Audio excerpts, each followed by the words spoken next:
Dans le district d'Agios Dimitrios, à Athènes, ces terrains abandonnés sont devenus des jardins collectifs urbains.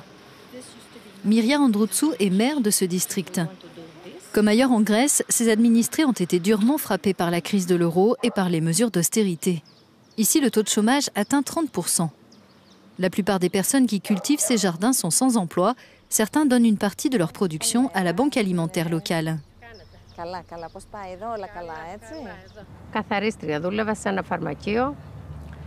J'étais femme de ménage dans une pharmacie et j'ai perdu mon emploi il y a 4 ans. Qui est responsable de cette situation? Pour moi, c'est les anciens gouvernements et aussi ceux qui sont au pouvoir aujourd'hui.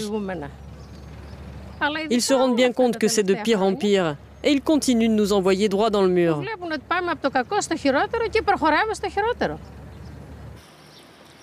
Ces jardins ont été en partie financés par l'Union européenne. Les fonds ont notamment servi à former les bénéficiaires aux pratiques agricoles.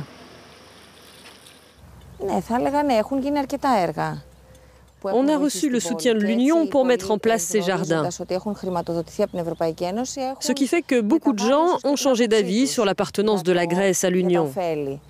Il y en avait beaucoup qui étaient très sceptiques à cet égard, parce qu'ils se disaient que l'Europe, ce n'est que de la politique et pas des aides financières pour des projets qui aident vraiment les gens.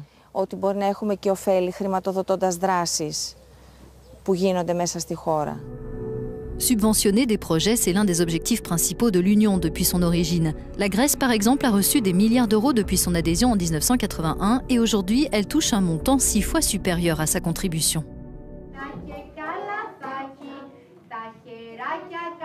D'après la mairie, cette école n'aurait pas pu être construite sans l'aide de l'Union à hauteur de 700 000 euros.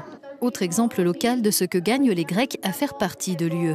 Reste l'idée ancrée chez beaucoup qu'une bonne part des fonds européens a été gaspillée ou mal gérée. La question, c'est de savoir comment l'argent a été utilisé. A-t-il servi pour des projets de développement? Est-ce qu'il a permis de créer de l'activité ou des emplois et de soutenir l'économie du pays? Ou est-ce que cet argent allait à des projets qui étaient de la poudre aux yeux, où les bénéfices n'étaient qu'à court terme et en aucun cas à long terme? Pour de nombreux Grecs, les Jeux Olympiques de 2004 illustrent parfaitement ces projets synonymes de poudre aux yeux. Des fonds européens et des prêts bancaires à faible taux dans le cadre de la zone euro ont permis à la Grèce de doter Athènes d'équipements olympiques, d'un métro, de routes et d'un aéroport flambant neuf. Comme le montre ce graphique, le PIB de la Grèce a progressé une fois qu'elle a rejoint l'Union, puis la zone euro, avant de décliner lorsque la crise de l'euro l'a frappée. Face à l'ampleur de sa dette, la Grèce se dirigeait alors droit vers la faillite et vers une sortie de la zone euro. Cette dernière issue a été évitée, mais au prix fort. En contrepartie des 3 plans de sauvetage d'un montant total de près de 360 milliards d'euros, le pays a accepté de réformer et d'adopter des mesures d'austérité, comme des baisses dans les pensions de retraite et des hausses d'impôts.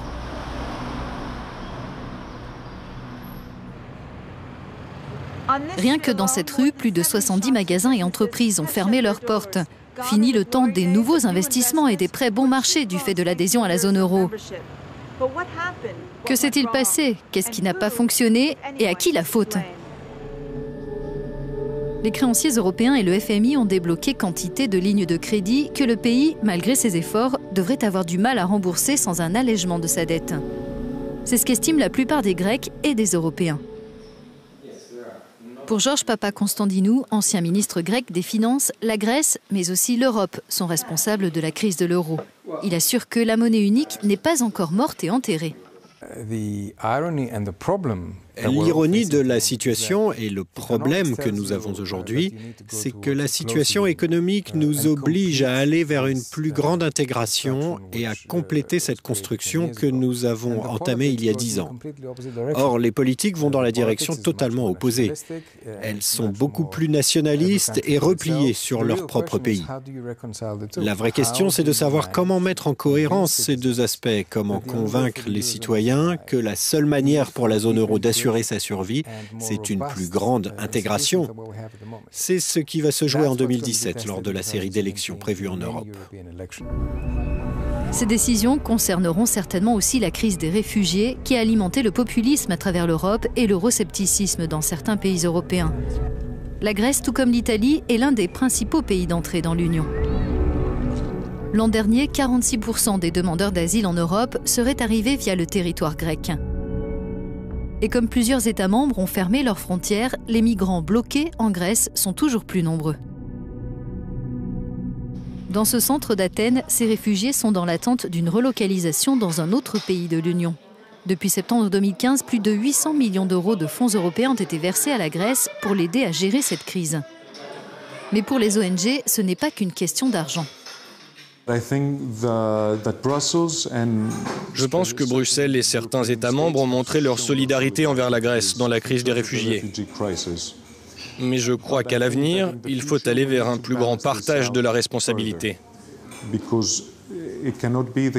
Parce qu'il est inacceptable qu'un pays européen, quel qu'il soit, qui accueille des migrants et des réfugiés, doive gérer cette crise seul.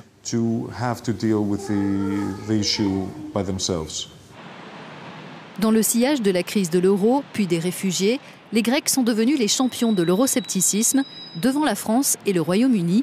D'après un récent sondage, ils sont 71% à avoir une opinion défavorable à l'Union.